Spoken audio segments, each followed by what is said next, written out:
أزاي شيء كا ገንዘብ ጅባ ሐስካይት እንቀሳቀስ በጣም ከቢድ ስጋት ይዘል በሰበስልጣናት መንግስትን استفلالي ማህበረሰባትን ትግራይ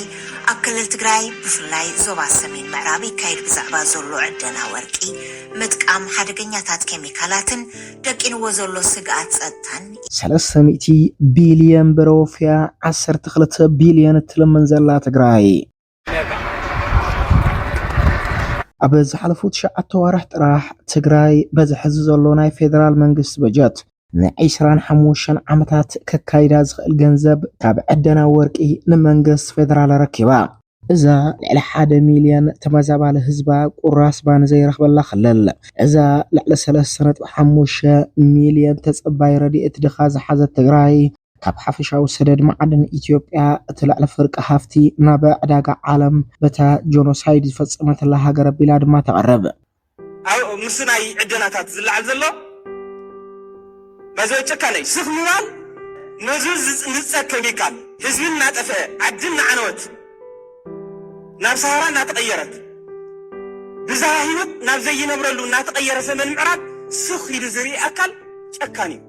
أبزي أتزجرم تجراي كابتب زحلف عمت ني إثيوبيا زقربته بزحنا عدنا ورقي بربع عامي تاوسيخا قريبا الله خبر لما صفحة تؤوتيو غازيت از ريبورتر نمنستر معدن إثيوبيا تصرحو بمسارة زوصو صفحة تا أبزيت شعتوارح بجت عمت إسران شدشان تون ورقي إثيوبيا زرخبت كوينو كابزي اتفرقي مالتون 10 تون ورقي كابت تجراي ببهلاو مجد تعدينو ናብ ብሄራዊ ባንክ ኣታው ከም ዝኾነውን ገሊጹሎ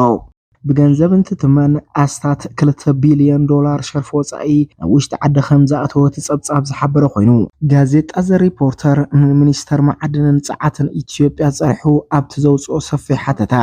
ኣብ ዝሓለፉት 9 ወርሕ በጀት ዓመት ጥራሕ 26 ቶን ወርቂ እንትእከብ ካብዚ ኣስታት ትፍርቂ ማለት እውን 10 ቶን ወርቂ ካብ ትግራይ በባህላው መንገድ ተዓዲኑ ናብ ብሄራዊ ባንክ ኣታው ከም ዝኾነውን ገሊጹሎ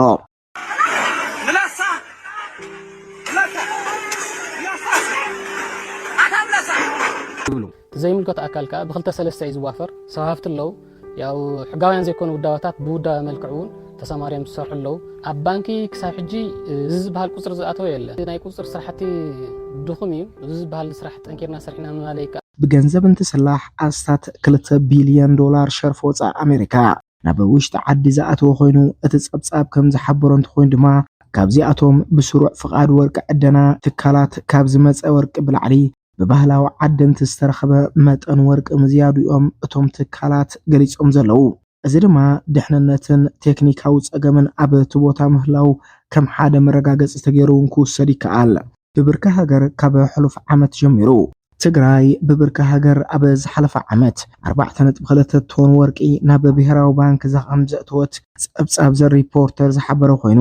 اب زعمت ዝጥራሕ ግን ትምህርቲ ب400 ታው ዕጽፎ ሲኹ كم زلو إزغلاز منستر معدن ساعتن إثيوبيا جن زعبا ورق معدن تግራይ نموصا أب ግልጋሎት ዝውዕል ዘለው መርዛማት ኬሚካላት كمن الساينايد زامسلو أب هافت تفطرون سبن انسسان كوتاس أب منوابرو ሕብረተሰብ ዝፈጥርዎ ዘለው አሉታው ጽልዋገን ካብ ምግላጽ ዝቆጥቡ እዮም ኣብ ክልል ትግራይ ብፍላይ ዞባ ሰሜን ምዕራብ ይካይድ ብዛዕባ ዘሎ ዕደና ወርቂ ምጥቃም ሓደገኛታት ኬሚካላትን ደቂንዎ ዘሎ ስጋት ጸጥታን ይግለጻለው ይኹን እምበር ድሕርታ ብኹናት ቁጠባ ዝደቀቀ ትግራይ ወይታ ከተረጋገጸሉ ዝግበአ ዝዓበ ሃፍታ ወርቂ በአግባቡም ሓዲራ ንረብሓ ኣኽተው ዕልብ ዘይምኽኣላ ምንጪ ዝተፈላለዩ ጸገማታን ጎንጻን ኮይኑ እናቀጸለ ይርከብ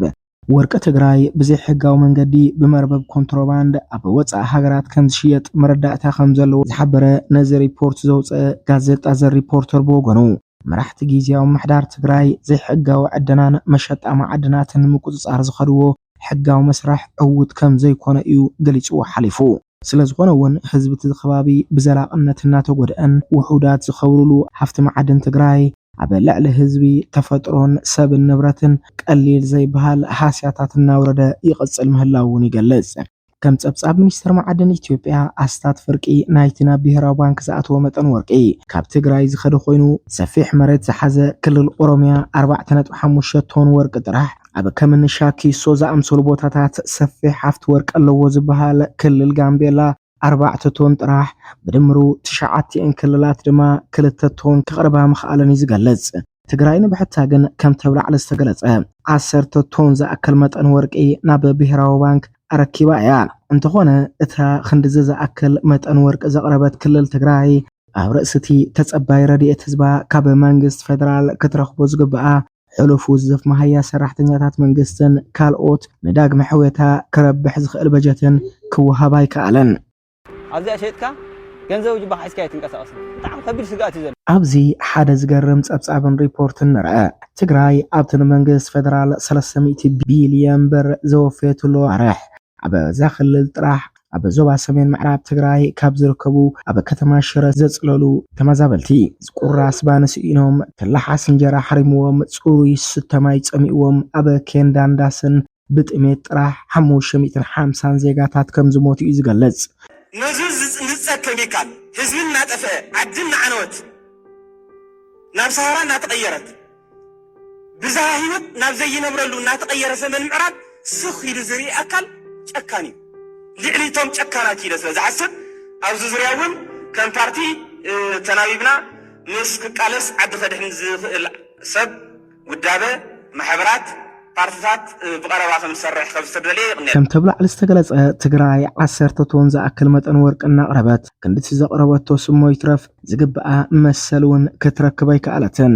እታ ዓመታዊ ናብ መንግስቲ ኢትዮጵያ 300 ቢልዮን ብር ኣታው ዝገበረት ትግራይ ንዳግመ ሕወታን ቁጠባን ተወሳኺ በጀት ይትረፍ ክስላዕላ ሰራሕተኛታት መንግስታ ክረኽብዎ ዝግባእ ሕሉፍ ውዝፍ መሃያ እኳ ክትከፍል ኣይከኣለትን ኣብዚ ድማ ሕማቕን ዘይቆኑዕ ኣካይዳን መንግስት ፌደራል ከም ዘሎ ኮይኑ ኣብ እታ ክልል ዝተፈጠረ ዘይርጉእ ፖለቲካዊ ኣካይዳ እውን ነቲ ጸገም ናይ ባዕሉ ዝኾነ እጃም ከም ዘወፈየ ምግዛብ ይከኣል ምሕደራ ዘኽልል ነተውኡ ዝግበር ዘሎ ኸይዲ ውቡእ ትኹረት ዘይመሃብ ኣብ ውራ ማዕድን ዝሳተፉ ኣብ ምቁፅጻርን ኣብ መሪሕነት ዘሎ ሕማቕን ብዓብዩ ድማ ነባራዊ ጽዕንቶ ዝዞባ